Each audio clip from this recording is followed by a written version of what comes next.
Etra-chan l'a vu. Je m'appelle Karine. 4 jours par semaine, je vais faire mon boulot à mi-temps de 9h à 16h. Oh, encore une voiture ici? Je suis rentrée ce jour-là un peu plus tôt que prévu du boulot. J'ai alors découvert qu'une voiture que je ne connaissais pas était garée sur ma place de parking. Comment je peux faire, moi? Ah, tiens, cette femme-là s'approche. Excusez-moi, mais c'est ma place de parking ici. Ah, désolée! Faites attention, s'il vous plaît. Je vais bouger d'ici. Veuillez vraiment m'excuser. Et cela s'est produit je sais pas combien de fois. Chose très bizarre, à chaque fois que je fais remarquer à ces personnes-là leur faute, j'ai toujours le droit à des ricanements et une attitude frivole. Ces manquements se sont répétés à plusieurs reprises, jusqu'à ce que je comprenne qui était la responsable. Il s'agit d'une voisine de palier, Madame Azami. Ce qui m'a permis d'en avoir le cœur net, c'est le témoignage de Yuri, une collègue de travail. La personne qui te pique ta place de parking, c'est Azami. Depuis quelque temps, elle tient un atelier de pâtisserie à son domicile. Comment tu sais où j'habite, toi? En fait, j'ai moi-même assisté plusieurs fois à son atelier de pâtisserie. J'ai vite arrêté, mais bon... Tu sais, Azami, elle sait parfaitement de quelle heure à quelle heure ta place de parking est disponible. Elle transmet cela à ses clientes et leur permet ainsi de se garer tout près de l'emplacement de l'atelier. C'est un peu bizarre de demander à ses clientes de se garer sur l'emplacement de quelqu'un d'autre, non? Je trouvais ça un peu louche, alors j'ai tout de suite arrêté. Et visiblement, j'ai vraiment bien fait. Ça veut dire que je me fais piquer ma place de parking par la terre entière dès que j'ai le dos tourné. Waouh, elle est gonflée! Ça me rend ouf! Je suis vite fait partie faire part de mon mécontentement à Azami. Hey, vous pouvez arrêter d'utiliser ma place de parking pendant que je suis absente? Ah, vous avez croisé l'une de mes élèves. Ah là là, c'est vraiment pas de chance. Non mais, il n'y a pas de chance qui tienne là. Vous savez à quel point c'est agaçant?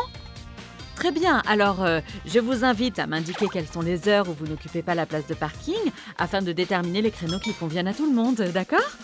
Pardon? Vous n'avez pas bien compris en fait. À la base, moi, je paye des frais mensuels pour pouvoir me garer ici. Eh bien, justement, si je vous emprunte l'emplacement pendant que vous n'êtes pas là, où est le problème? Ah, désolée, j'ai une élève qui s'apprête à arriver. Revenez me voir un peu plus tard, ok? Là, j'ai pas le temps. Non mais... Elle trouve pas qu'elle abuse un tout petit peu, elle? Comme j'avais l'impression de ne pas être entendue, j'ai décidé de passer par la compagnie de gestion de l'immeuble. Cependant, là aussi, j'ai eu la sensation qu'il s'agissait d'un nouveau coup d'épée dans l'eau. J'ai donc compris qu'il fallait utiliser la force. Eh, mais attendez! Comment je vais faire, moi? Karine, vous êtes là? Ma cliente ne peut pas sortir du parking. Pouvez-vous déplacer votre voiture, s'il vous plaît? Vous comprenez pas ce qu'on vous dit, alors il ne reste que ce genre de moyen peu recommandable pour se faire entendre. Mais bon, puisque vous avez l'air de comprendre, je vais la bouger. Je pensais qu'elle avait enfin compris la leçon.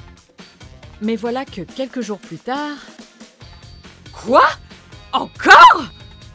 Ma patience a des limites, mais là, c'est la goutte d'eau qui fait déborder le vase. J'ai garé ma voiture pile à la sortie de la place de parking. Puis, j'ai appelé un taxi et avec mon mari ce soir-là, nous sommes partis passer la nuit chez ma famille. J'ai demandé à une voisine avec qui je suis en bons termes de regarder ce qui se passe sur cette place pour moi. Visiblement, la cliente de l'atelier qui était garée là a pété un câble et a passé un long moment à hurler et klaxonner.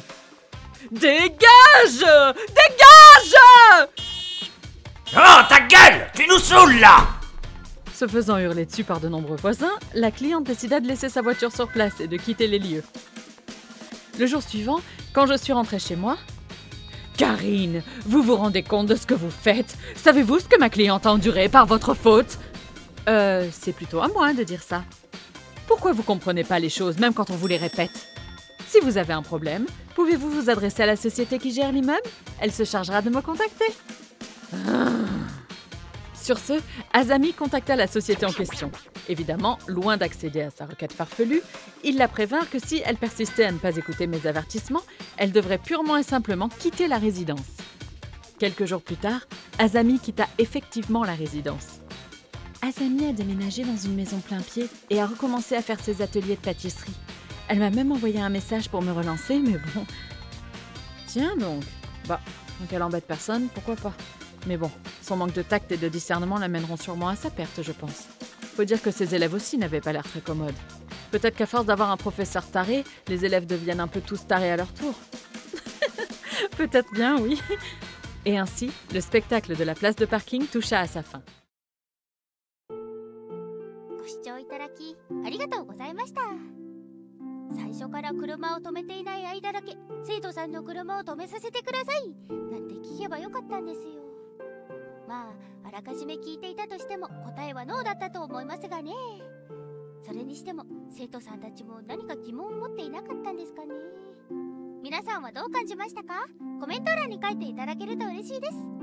また先生をするのであればぜひとも常識を持ってほしいと思った方、チャンネル登録と高評価をお願いいたします。